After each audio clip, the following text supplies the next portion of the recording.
2015, 4 mei. 70 jaar vrij in vrijheid en vrede. Voor kinderen en jongeren, maar voor ons allemaal natuurlijk, is 70 jaar geleden heel lang. En er zijn steeds minder getuigen van die tijd.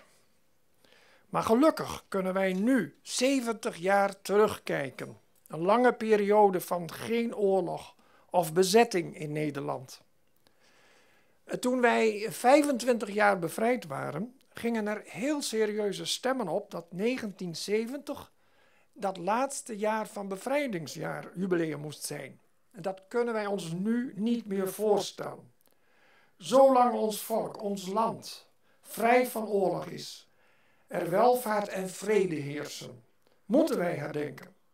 En hoe langer het geleden is dat er geen oorlog heerste, des te beter. En toch, die 70-jarige vrijheid wordt soms duur betaald. Er is veel onrecht, veel onheil, veel narigheid. Maar er zijn ook vooral bedreigingen van buitenaf. De afgelopen zomer werden wij er rechtstreeks bij betrokken. Door het conflict in de Oekraïne en het neerhalen van de MH17 werden wij met de neus op de feiten gedrukt. Wat gaat Rusland doen? Komt er weer een koude oorlog? Wat gebeurt er in het Midden-Oosten? De dreiging die er van de IS uitgaat, komt dat ook hier of is dat al hier? Regionale conflicten, hoe regionaal ook, waar dan ook, zijn bedreigingen voor de wereld.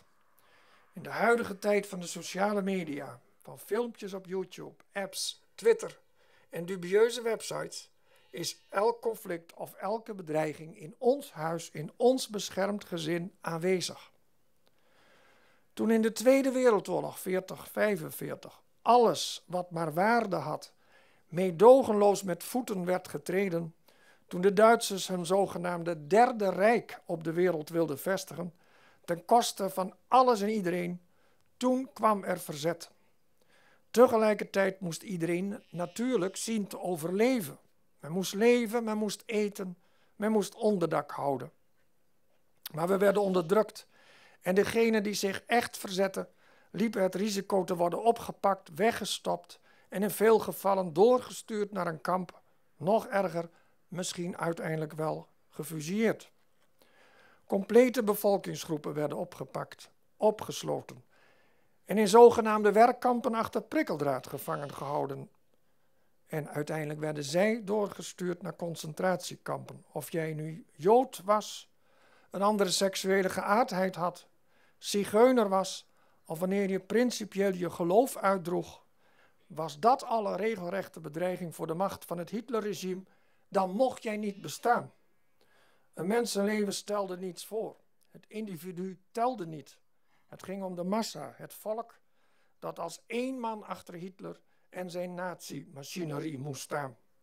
En zo kon het altijd gebeuren dat er in een mensenleven, in een gezin, in een familie, in een dorp, in een stad, vreselijke dingen gebeurden die diepe wonden veroorzaakten en een leven lang littekens achterlieten. Zo kon het gebeuren dat er altijd onschuldige mensen opgeofferd werden. Een bom op een huis viel, zoals in Kolm op 11 december 1944, zo ongeveer om 9:30 s'avonds. Het huis van het gezin Gerrit Barkmeijer kreeg een voltreffer en werd volkomen verwoest. Man, vrouw en 3 kinderen van 13, 5 en 4 jaar en ook nog eens 2 logés kwamen om het leven. 40 omliggende huizen liepen schade op. Nog altijd geeft dat littekens in de familie. Zo gebeurde het dat op deze plek mannen uit het verzet in gevecht raakten met terugtrekkende Duitsers zo vlak voor de bevrijding. Eigenlijk was het al bevrijding. Gerrit Bleker, Pieter Posma, Jacob de Graaf en Heine de Bruin. Jonge mannen met een hecht gezinnetje lieten hun leven. Nu, 70 jaar geleden. Hun leven was het meest kostbare wat ze hadden. Vrouw, jonge kinderen en familie moesten dat offer ook dragen, hun leven lang. En deze voorbeelden waren overal en altijd.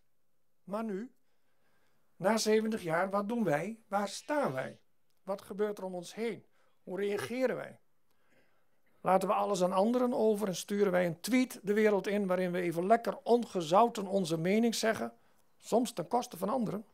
Of nemen we zelf ook het heft in handen om onze samenleving in ere te houden? En hoe voeden wij onze kinderen op? Weten wij wat hen bezighoudt? Weten we wat ze doen? En wij moeten ons natuurlijk zelf de vraag stellen, wat doe ik eigenlijk om onze zwaar bevochten vrijheden hoog te houden? En we moeten steeds meer letterlijk investeren in de waarden van onze democratie en samenleving. Om vrijheid te garanderen worden kosten nog moeite gespaard. En het wordt er niet eenvoudiger op. De wereld is complex. De samenleving niet eenduidig herkenbaar. En daarom doet het mij zo goed. Daarom is het zo goed dat we hier met zoveel staan. Want dat is een goed teken. En dat wijst op saamhorigheid. En dat is van groot belang.